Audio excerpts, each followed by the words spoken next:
সুপ্রিয় দর্শক, আসসালামু আলাইকুম। সবাইকে স্বাগত জানাচ্ছি আজকের গুরুত্বপূর্ণ সংবাদে।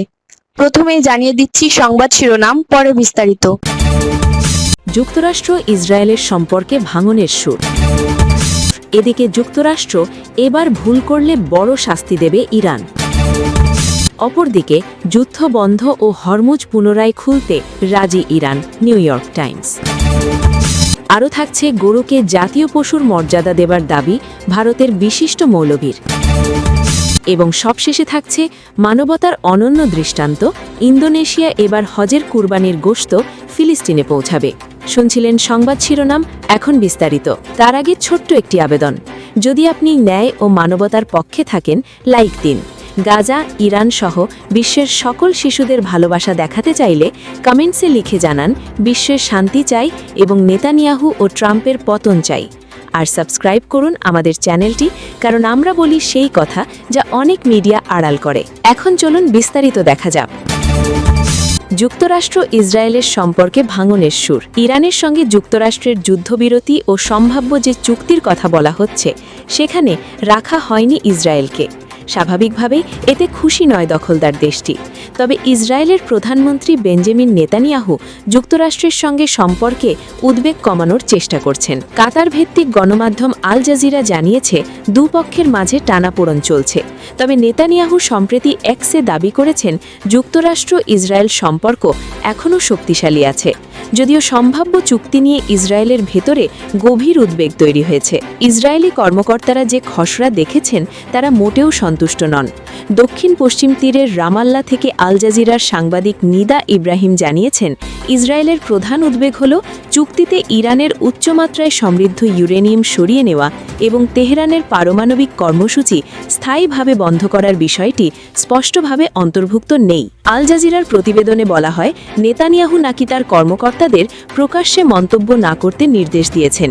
কারণ হিসেবে বলা হচ্ছে, যুক্তরাষ্ট্রের প্রেসিডেন্ট ডোনাল্ড ট্রাম্পের সঙ্গে সম্পর্ক সামলাতে তিনি সতর্ক অবস্থান নিতে চান, কোনো ভুল তিনি চান না। ইসরায়েলি চ্যানেল 12-র একটি প্রতিবেদনে দাবি করা হয়েছে, সম্ভাব্য চুক্তির ফলে লেবাননে চলমান সংঘাত শেষ হলে ইসরায়েলি সামরিক তৎপরতা সীমিত হয়ে যেতে পারে। এমন আশঙ্কা ইসরায়েলি সেনাবাহিনীর ভেতরেও রয়েছে। বিশেষ করে লেবানন থেকে ড্রোন হামলায় হতাহতের ঘটনা নিয়ে ইসরায়েলে উদ্বেগ আরও বেড়েছে। বিশ্লেষকদের মতে, যুক্তরাষ্ট্র ও ইসরায়েল দুদেশই ইরান যুদ্ধ পর থেকে একসঙ্গে কাজ করলেও এখন নীতিগত মতপার্থক্য বেড়েছে। যুক্তরাষ্ট্র ইরানের সম্ভাব্য যুদ্ধবিরতি চুক্তি বাস্তবায়িত হলে ইসরায়েলের সামরিক কৌশল, বিশেষ করে হিজবুল্লাহ অথবা ইরান ইস্যু প্রভাবিত হতে পারে। এদিকে যুক্তরাষ্ট্র এবার ভুল করলে বড় শাস্তি দেবে ইরান। যুক্তরাষ্ট্র ও ইরানের মধ্যে স্বাক্ষরিত হতে যাওয়া সমঝোতা স্মারকে 60 দিনের একটি যুদ্ধবিরতি বাড়ানোর কথা বলা হয়েছে। ইরান বলছে, ওই চুক্তির মাঝে যদি আমেরিকা আগ্রাসন চালায় তবে এর জবাব হবে আগের কোনো বারের চেয়েও অনেক কঠিন। ইরানের সংবাদ মাধ্যম তাসনিম নিউজ জানিয়েছে, দেশের মাঝে প্রাথমিক সমঝোতা স্মারকে ঘোষণার ইঙ্গিত মিললেও আলোচনা ব্যর্থ হবার সম্ভাবনার জন্য প্রস্তুতি নিচ্ছে তেহরান। তারা আগেও বলেছিল, ট্রিগারে হাত রেখেই আলোচনায় বসবে। ইরানের সশস্ত্র বাহিনী জানিয়েছে, যুক্তরাষ্ট্র ও জায়নবাদী শাসন ইসরায়েলের যুদ্ধমুখী অবস্থান ও অতীত কর্মকাণ্ড বিবেচনা রেখে তারা সবসময় পূর্ণ প্রস্তুতিতে রয়েছে। তসনিমকে দেওয়া এক সামরিক সূত্রের বরালে বলা হচ্ছে, যদি যুক্তরাষ্ট্র আবারও ভুল হিসেব করে ইরানের বিরুদ্ধে আগ্রাসন বা অপরাধমূলক কোনো পদক্ষেপ নেয়, তাহলে তারা ইরানের তৃতীয় ধাপের মোকাবিলার মুখে পড়বে। সূত্রটি দাবি করে, এই নতুন ধরনের মোকাবিলা কৌশল, সামরিক পদ্ধতি, লক্ষ্য ও ব্যবহৃত সরঞ্জামের দিক থেকে আগের দুই যুদ্ধের তুলনায় সম্পূর্ণ ভিন্ন হবে। নিউ ইয়র্ক টাইমস জানিয়েছে, মার্কিন প্রেসিডেন্ট ডোনাল্ড ট্রাম্পের পক্ষ থেকে ইরানের সঙ্গে একটি শান্তি চুক্তি চূড়ান্ত হওয়ার কাছাকাছি পৌঁছানোর ঘোষণা এসেছে। পরে তেহরানের পক্ষ থেকেও ইতিবাচক ইঙ্গিত পাওয়া গেছে। ইরানের 3 জন শীর্ষ কর্মকর্তা নিশ্চিত করেছেন, দেশের মধ্যে চলমান যুদ্ধ পুরোপুরি বন্ধ করতে এবং কৌশলগতভাবে অত্যন্ত গুরুত্বপূর্ণ জলপথ হরমুজ প্রণালী প্রণালী পুনরায় উন্মুক্ত করে দেবার লক্ষ্যে ইরান একটি সমঝোতা স্মারকে সম্মত হয়েছে।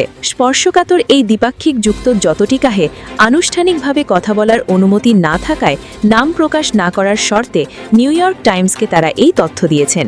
যদিও ইরানের পক্ষ থেকে ট্রাম্পের বক্তব্যের কোনো আনুষ্ঠানিক প্রতিক্রিয়া এখনও দেওয়া হয়নি, তবে রবিবার 24শে মে ভোরে দেশটির উপপররাষ্ট্রমন্ত্রী কাজিম গারিবাবদ সামাজিক যোগাযোগ মাধ্যমে একটি বার্তা দিয়েছেন।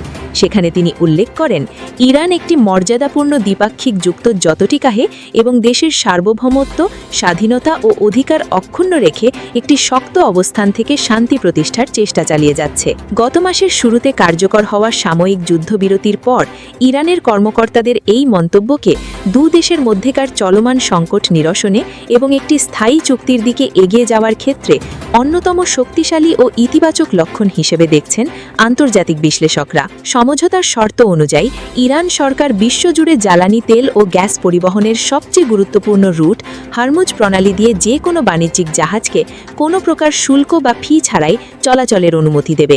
এর বিনিময়ে যুক্তরাষ্ট্র ইরানের ওপর জারি করা তাদের নৌ অবরোধ বেক্ষেতে করবে। চুক্তির আওতায় লেবানন সহ সব ফ্রন্টে যুদ্ধ পুরোপুরি বন্ধ করার শর্তও যুক্ত করা হয়েছে, যেখানে ইরান সমর্থিত সশস্ত্র গোষ্ঠী হিজবুল্লাহর সাথে ইসরায়েলের তুমুল সংঘাত চলছিল। গত এক সপ্তাহ ধরে যেখানে মার্কিন প্রশাসন ইরানের ওপর নতুন করে সামরিক হামলা চালানোর হুমকি দিচ্ছিল, সেখানে তেহরান দ্বিমুখী কৌশল নিয়ে মাঠে নেমেছিল। একদিকে তারা পুরোদমে যুদ্ধের প্রস্তুতি নিচ্ছিল, অন্যদিকে পর্দার পেছনে ব্যাপক দূতাবাস তৎপরতা চালিয়ে যাচ্ছিল। শনিবারের পরিস্থিতির পর স্পষ্ট বোঝা যাচ্ছে যে যুদ্ধের চেয়ে দূতাবাস পথটি শেষ পর্যন্ত জয়ী হতে চলেছে। তবে এই সম্ভাব্য চুক্তিটি কেবল একটি যুদ্ধবিরতি ও জলপথ খুলে দেওয়ার মধ্যেই সীমাবদ্ধ থাকছে, নাকি এর মাধ্যমে মধ্যপ্রাচ্যের দীর্ঘমেয়াদী ভূরাজনীতিতে কোনো স্থায়ী শান্তি আসবে, তা নিয়ে এখনও বিস্তর জল্পনা-কল্পনা চলছে। আরও থাকছে গরুকে জাতীয় পশুর মর্যাদা দেওয়ার দাবি। ভারতে গরুকে জাতীয় পশুর মর্যাদা দেওয়ার দাবি তুলেছেন আজমের শরীফের বিশিষ্ট মৌলভী সৈয়দ সারওয়ার চিশতি। একই সঙ্গে তিনি সারা দেশে গোহত্যা নিষিদ্ধ করা, কুরবানির জন্য গরু বিক্রি বন্ধ করা এবং গোমাংস রপ্তানিতে নিষেধাজ্ঞা আরোপের আহ্বান জানিয়েছেন। ঈদুল আজহাকে সামনে রেখে তার মন্তব্য ঘিরে ভারত জুড়ে নতুন রাজনৈতিক ও সামাজিক আলোচনা শুরু হয়েছে। চিশতি বলেছেন, হিন্দু ধর্মাবলম্বীদের কাছে গরুর বিশেষ ধর্মীয় গুরুত্ব রয়েছে, সেই কারণে গরুকে যথাযথ সম্মান ও সাংবিধানিক সুরক্ষা দেওয়া প্রয়োজন। তিনি ভারতের প্রধানমন্ত্রী নরেন্দ্র মোদীর কাছে সংসদের বিশেষ অধিবেশন ডেকে গরুকে জাতীয় পশুর মর্যাদা দেওয়ার জন্য আইন প্রণয়নের আবেদন করেন। তার ভাষায়, এই ধরনের বিষয়ে রাজনীতির ঊর্ধ্বে উঠে সামাজিক সম্প্রীতি ও সাংস্কৃতিক শ্রদ্ধাবোধের জায়গা থেকে সিদ্ধান্ত নেওয়া উচিত। তিনি দাবি করেন, মুসলিম সমাজেরও একটি বড় অংশ এমন উদ্যোগকে ইতিবাচকভাবে দেখবে। ঈদুল আজহার সামনে রেখে গরু কুরবানি নিয়ে ভারতে প্রতি বছরই বিতর্ক দেখা দেয়। এর মধ্যে পশ্চিমবঙ্গের সাম্প্রতিক বিধানসভা নির্বাচনের পর প্রকাশ্যে গোহত্যা নিয়ে কঠোর অবস্থানের ইঙ্গিত দিয়েছে নতুন বিজেপি সরকার। এই প্রেক্ষাপটে আজমির শরীফের মতো প্রভাবশালী ধর্মীয় ব্যক্তিত্বের বক্তব্য নতুন মাত্রা যোগ করেছে। চিশতি শুধু গোহত্যা বন্ধের দাবি করেননি, গবাদি পশুর প্রতি অবহেলার বিরুদ্ধেও কঠোর আইন প্রণয়নের আহ্বান জানিয়েছেন। তিনি বলেন, অনেক মানুষ গবাদি পশুর দুধ দেওয়া বন্ধ করলে তাদের রাস্তায় ছেড়ে দেয়, ফলে এসব গরু প্লাস্টিক ও ময়লা খেয়ে অসুস্থ হয়ে পড়ে। তার মতে, এ ধরনের আচরণের বিরুদ্ধে কঠোর শাস্তির ব্যবস্থা থাকা প্রয়োজন। একই সঙ্গে তিনি বিজেপি সরকারের সমালোচনাও করেছেন। তার প্রশ্ন, কেন্দ্রের সরকার দীর্ঘদিন ক্ষমতায় থাকার সত্ত্বেও কেন এখনও পর্যন্ত গো সুরক্ষা ও গবাদি পশুর সুরক্ষায় কার্যকর এবং সর্বজন গ্রাহ্য আইন তৈরি করতে পারেনি। উল্লেখ্য, ভারতে গত এক দশকে গো রক্ষার নামে হিংসার বহু অভিযোগ সামনে এসেছে। বিশেষ করে 2014 সালে নরেন্দ্র মোদীর নেতৃত্বে বিজেপি সরকার ক্ষমতায় আসার পর বিভিন্ন রাজ্যে স্বঘোষিত গোরক্ষা গোষ্ঠীর তৎপরতা বেড়েছে বলে অভিযোগ বিরোধীদের।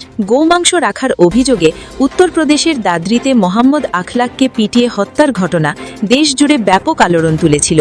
পরে অন্যান্য রাজ্যেও গরুবাহী ট্রাক থামিয়ে হামলা, হেনস্থা ও গণপিটনির অভিযোগ ওঠে বিরোধীদের। এ ধরনের ঘটনার কারণে দেশের মুসলিম সমাজের এক অংশের মধ্যে উদ্বেগ তৈরি হলেও চিশতির বক্তব্য ভিন্ন দৃষ্টিভঙ্গি সামনে এনেছে। তিনি মনে করেন, যদি গরুকে জাতীয় পশু ঘোষণা ও গোহত্যা বন্ধের মাধ্যমে সামাজিক সম্প্রীতি জোরদার হয়, তাহলে মুসলিম সমাজেরও তা গ্রহণে আপত্তি থাকবে না। বিশ্লেষকদের মতে, ধর্মীয় সংবেদনশীলতা, রাজনৈতিক মেরুকরণ এবং সংখ্যালঘুদের সুরক্ষা, এই তিনটি বিষয়কে ঘিরে ভারতে গরু নিয়ে বিতর্ক বহুদিন ধরেই চলছে। আজমের শরীফের এই বক্তব্য সেই বিতর্কে নতুন রাজনৈতিক ও সামাজিক আলোচনার জন্ম দিল। এবং সবশেষে থাকছে মানবতার অনন্য দৃষ্টান্ত, ইন্দোনেশিয়া এবার হজের কুরবানির গোশত ফিলিস্তিনে পৌঁছাবে। পবিত্র হজ শুধুমাত্র একটি ধর্মীয় ইবাদত নয়, এটি ত্যাগ, সহমর্মিতা ও মুসলিম উম্মার ভ্রাতৃত্ববোধের এক অনন্য প্রতীক। বিশ্বের বিভিন্ন প্রান্তের মুসলমানরা যখন হজ পালন করতে সৌদি আরবে সমবেত হন, তখন তাদের কুরবানির পশুর গোশত হয়ে ওঠে অসহায় মানুষের জন্য আশার আলো। চলতি বছর সেই মানবিকতার একটি উজ্জ্বল দৃষ্টান্ত স্থাপন করতে চলেছে ইন্দোনেশিয়া। দেশটির হজযাত্রীদের কুরবানির গোশত পাঠানো হবে যুদ্ধবিধ্বস্ত ও অপীড়িত ফিলিস্তিনিদের কাছে। ইন্দোনেশিয়ার হজ ও ওমরা মন্ত্রণালয়ের উপমন্ত্রী ডাহনিল আন্দ্রার সিমানজোনাথ কক জানিয়েছেন, এবছর পবিত্র হজে ইন্দোনেশীয় হজযাত্রীদের কুরবানির পশুর গোশত ফিলিস্তিনিদের কাছে পৌঁছে দেওয়ার উদ্যোগ নেওয়া হয়েছে। তিনি বলেন, হজের সময় কুরবানি করা পশুর গোশত যেন পীড়িত ফিলিস্তিনি জনগণের কাছে পৌঁছে দেওয়া যায়, সেই লক্ষ্যে সৌদি সরকারের সঙ্গে একটি সমঝোতা চুক্তি সম্পন্ন করা হয়েছে। কুরবানি মাংস ব্যবস্থাপনার দায়িত্বে থাকা সৌদি আরবের আদাহি প্রজেক্টের কাছেও বিষয়টি আনুষ্ঠানিকভাবে অনুরোধ করা হয়েছে বলে জানান উপমন্ত্রী। ইন্দোনেশিয়ার প্রেসিডেন্ট প্রাবোবো সুবিয়ান্তোর নির্দেশনায় এই মানবিক উদ্যোগ বাস্তবায়ন করা হচ্ছে বলেও উল্লেখ করেন উপমন্ত্রী। সরকারি তথ্যানুযায়ী এখনও পর্যন্ত ইন্দোনেশিয়ার 1,26,832 জন হজযাত্রী তাদের কুরবানির পশুর অর্থ পরিশোধ করেছেন। ফিলিস্তিনের অসহায় মানুষের পাশে দাঁড়াতে মুসলিম বিশ্বের এমন উদ্যোগ নিঃসন্দেহে ভ্রাতৃত্ব, সহমর্মিতা ও মানবতার এক অনন্য উদাহরণ হয়ে থাকবে। হজের শিক্ষা কেবল ব্যক্তিগত ইবাদতের মধ্যেই সীমাবদ্ধ নয়, বরং এটি মানব কল্যাণ, ত্যাগ ও বিশ্ব মুসলিমের পারস্পরিক